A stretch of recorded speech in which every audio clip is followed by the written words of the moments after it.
In this series, I will be playing Yu-Gi-Oh! Master Duel, starting on a fresh new account. I will be spending 1,000 gems per episode, building a deck, and dueling in the rank ladder with the goal to reach Platinum 1.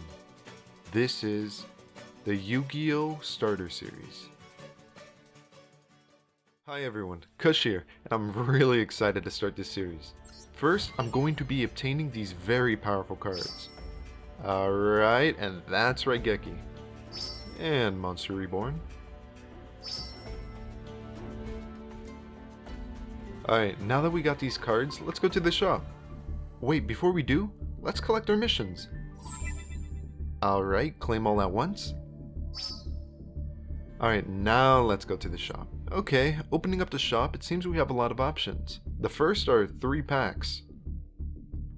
Okay, I might not be picking these just yet. Next, we got 2 structure decks. Now both of these are pretty viable. I lean more on the pendulum because I think it's a little better. And next, we got accessories. I honestly don't think we're going to be spending any gems here, simply because it doesn't improve our deck. It's more of a cosmetic upgrade. And finally, we have the bundles. Here is where I think I might make my first purchase. The Duel Pass gives a lot for what it costs. And at the end of the series, we're probably going to get all the gems we spent on the Duel Pass back. Alright, let's get the Duel Pass. Alright, nice. Alright, let's see what else we can do with our 400 remaining gems. Going back to the packs, it looks like we can get 4 packs from any of these 3. Looking them over, I think that Revival of Legends is probably the best, simply because it might give us Blue Eyes cards, which will go well with the starter deck that we chose to start with, and it also has some other powerful cards in it. Alright, let's open those packs. Okay, please give us something good. Oh! 2 shiny cards in our first pack. Alright, let's see what they are. We got a Power Code Talker, which I believe is a generic Link monster. So now we have a powerful card in our extra deck. We also have a Synchro, which is very cool. 2 Synchros, okay. I'm gonna leave the shiny cards for last. We have a Lefty Driver, Majesty with the eyes of blue, and finally Doppel Warrior. Okay, let's see what the shiny packs are. Starting off with Huningware. Now we have a powerful card to go with the Synchros. And finally, Junk Destroyer. It looks like we're getting a lot of Synchro cards. Alright, next pack. Alright, please give us something good again.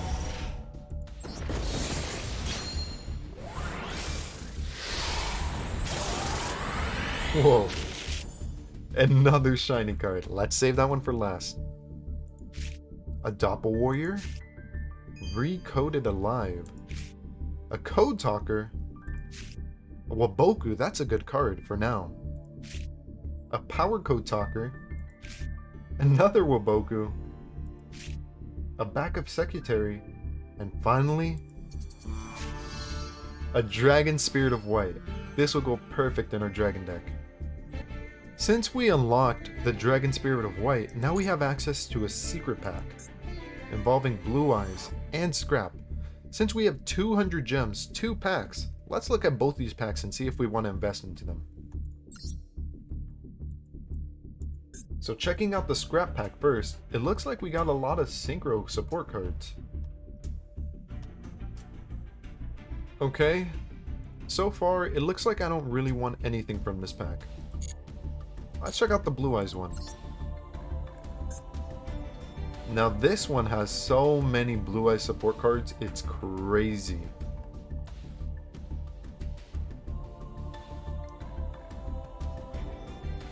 We have 2 packs left. If we buy from this, we're probably guaranteed at least a Maiden, a White Stone, or even one of the very powerful normal spell cards. But I think I like our chances more in a Revival of Legends again, simply because it has some very powerful generic cards that we can use in almost any deck. So let's open up 2 more packs of Revival of Legends. Pack number 3, please give us something good.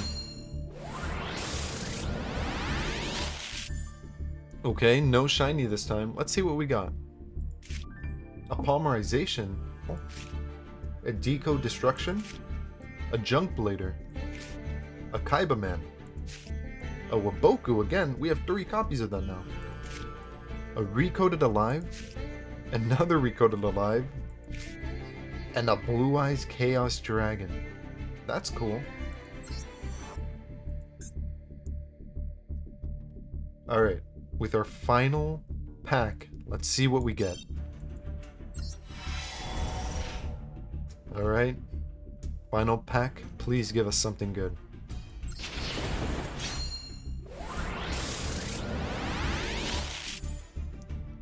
Let's see what we got. Protector with the Eyes of Blue, very powerful card for Blue Eyes.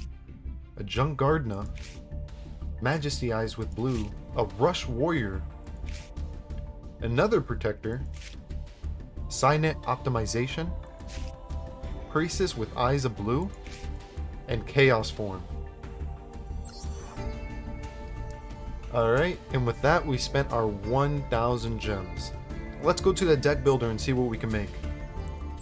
So, using the Dragon Structure deck, which you can choose from the start out of the 3 options, I'm using 3 of the Lusters, along with the Structure deck that you get guaranteed for every playthrough. Beacon of the World Chalice, 1 copy, 2 copies of Blue Eyes from the Dragon Structure deck.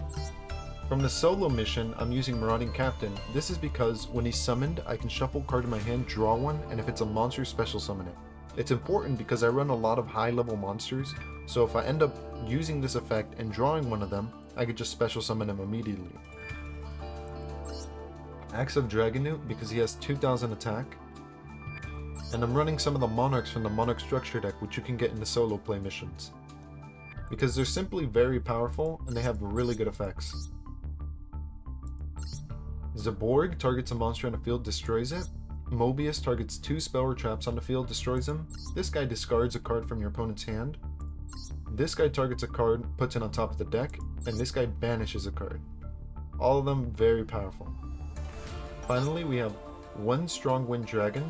This is simply because he's a powerful card, and if I tribute summon him, he gains attack equal to what I tribute summoned him with, the materials. And finally, the card that we pulled from the pack, Dragon Spirit of White, which is really powerful because it banishes a spell or trap. Now we have Raigeki, which we got for free, Fissures, which we got from the Structure deck, Monster Reborn from the solo missions, Smashing Ground from the Structure deck, these from the Structure deck, Unexpected Die, Silver's Cry from the Dragon Structure deck, which is really powerful because I can target my Luster Dragon in my graveyard, or my Blue Eyes, or even my Dragon Spirit of White, because when it's in a graveyard, it's considered a normal monster and special summon it. I have 2 Majesty with the Eyes of Blue. This is because I can send 1 Blue Eyes card from my deck and make a monster my opponent controls not be able to attack. And it's powerful because it combos well with sending a Blue Eyes from my deck and then special summoning it with Silver's Cry, or even Call the Haunted. And I run 2 copies of Ring of Destruction because I can target a card my opponent controls and just destroy it. It's a powerful card. And then Call the Haunted, which can special summon any monster in my graveyard in attack position.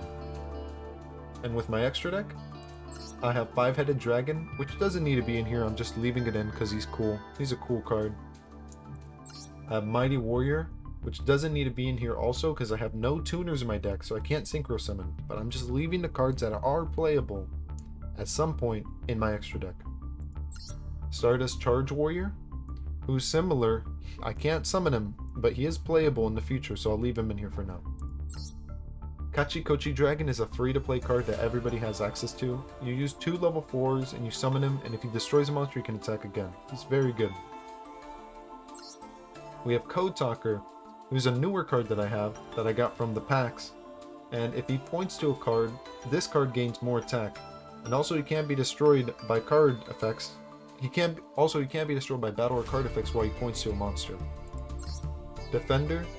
This guy's in here because I can bring him out sometimes. I probably will never bring him out, but he is an option. Gaia Saver is powerful because he's 26 attack, requiring 3 monsters to make. I'm leaving him in here for now just because he's an option in my extra deck. I got 2 copies of Power Code Talker, who uses three materials to make, similar to Gaia, except this guy has an effect where you can target a monster on the field, negate its effect, and he has a battle effect where I can tribute a card it points to, and double this card's attack, so I can get out of sticky situations with this card. And finally, a Trap Pick goes, which requires 3, and all the arrows point down. Am I going to make this? I don't think so, not in this deck, but I'm keeping him in there for options. And that's the deck profile. Let's get to some duels.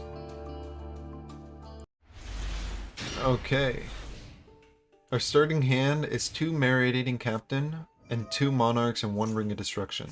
The opponent begins his turn. It looks like he's playing some sort of Utopia deck, and he just starts comboing off, allowing him to normal and special summon and immediately rank 4 into a Utopia monster. The only thing is that when he XYZs, he also gets 2 additional effects. One is to add a spell, and the other one's to add a monster to his hand. Both are very, very powerful. The spell he adds is called Magical Zexal Force, and the monster is called Tornado Bringer. He activates a spell targeting his Utopia, using it as material to special summon another XYZ from his extra deck called Ultimate Leo Utopia Ray. Leo's effect is that he can detach and special summon. Leo's effect is he can detach and attach 1 monster from his deck to it, and he's attaching a tornado. So now both of his equips have the effect where one of them negates monster effects while it's equipped, and the other one forces it so it can't be targeted. So because of this, I'm not able to use my Ring of Destruction and destroy his XYZ. And I can't really summon Marinating Captain, since he's just going to negate the monster effect. So I feel like the best thing I can do here is just set my monsters. He's going to detach and attach another card and normal summon a card. I don't want him to hit me for 6,000 life points, so I'm going to target his monster, but he's going to be negating it with this trap card. If he controls an XYZ, he can negate any spell, trap, or monster effect. I'm going to end up taking 6,000 damage, putting me at 2,000 life points.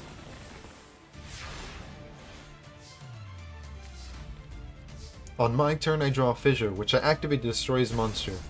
Setting a monster, I buy myself time. As long as he doesn't have a monster in his hand to normal summon, I'm okay.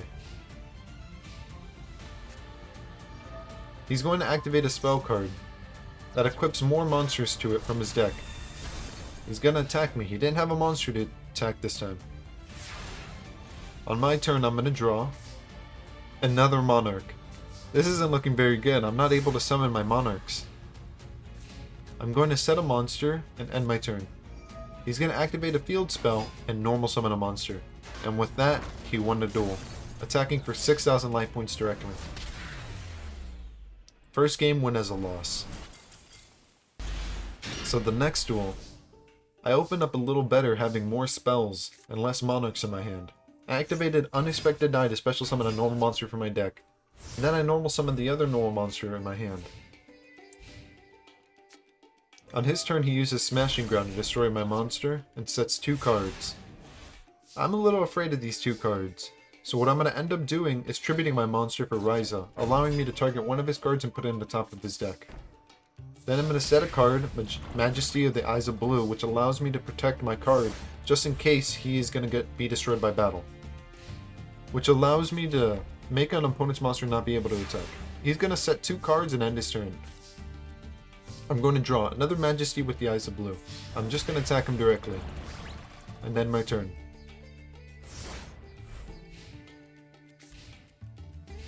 He's going to draw and set a monster.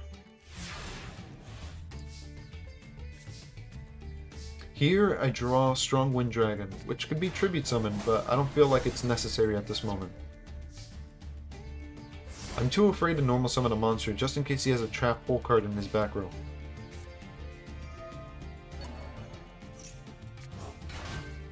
He's going to use Overspell and special summon his Rostinatrix back in defense position.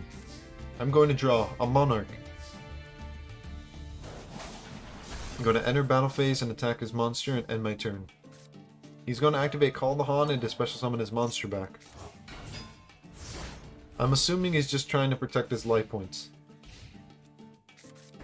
He's going to switch it to defense and set a card. I'm going to draw Ring of Destruction. Activate Fissure, destroying his monster, and I'm going to attack directly. He's going to activate Hero Blast, which lets him add his Bassinatrix back to his hand. I'll attack him directly, putting him at 800 life points. I'll set the Ring of Destruction and end my turn. So far, he has not drawn a Polymerization or anything allowing him to go into a Fusion Summon. He's going to set a monster, end his turn. I keep drawing Monarchs, this isn't very good. Activate Raigeki, destroys monster, and hopefully I can attack directly for game. It goes through. And with that, a first win. My opening hand is 2 Monarchs, 1 spell card, and 2 monsters. I'm going first, summoning the Marinating Captain, and I managed to draw a Monarch, which allows me to special summon. Now I have a 24 body on my field, but I have no spells or traps to protect it. But I have no spell or traps to protect my monsters. This guy is playing... The other person is playing Evil Twin, and they're going to be link summoning and doing a lot of combo shenanigans, letting them special summon over and over.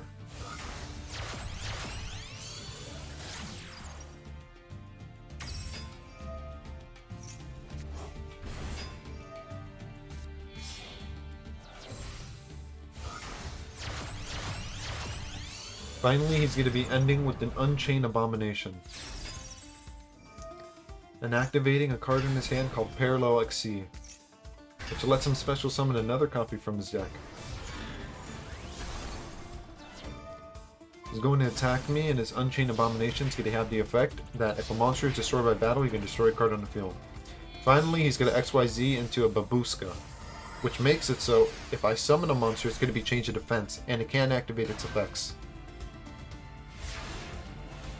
Hoping I could draw a spell here, I end up drawing another Marinating Captain. I activate Fissure, destroying his Babushka, and summoning my Marinating Captain, which then allows me to special summon another monster from my hand. And the only option in my extra deck at the moment was a card I got in one of the packs called Code Talkers. This normal card, when it points to a card, and a card is pointing to it, when it points to a card, it can't be destroyed by battle or card effects, making his Unchained Abomination useless against it. He normal summons Junk Synchron, special summoning his Evil Twin from the graveyard, allowing him to link into another Evil Twin. This one allows him to special summon one from his graveyard, then he links off into another link summon of Nightmare Unicorn. This card allows him to discard one card, target one card on the field, and shuffle it into the deck. And since my monster is no longer being pointed, and it's only shuffling into the deck, he gets rid of my monster. He uses his Evil Twin to special summon one from the graveyard, and activates a spell card. Then he attacks me for a lot of life points, leaving me very, very low. I draw. I'm not sure if there's really much I can do. Maybe a Raigeki would help. Ended up top decking on Blue Eyes, and I realized that's probably the game. I summon my Dragon Knight, attack one of his monsters,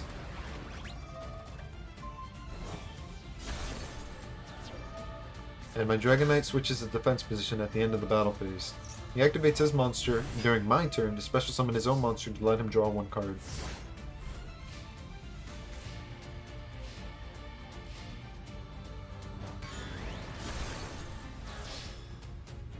On his turn, he attacks my monster and attacks directly for game.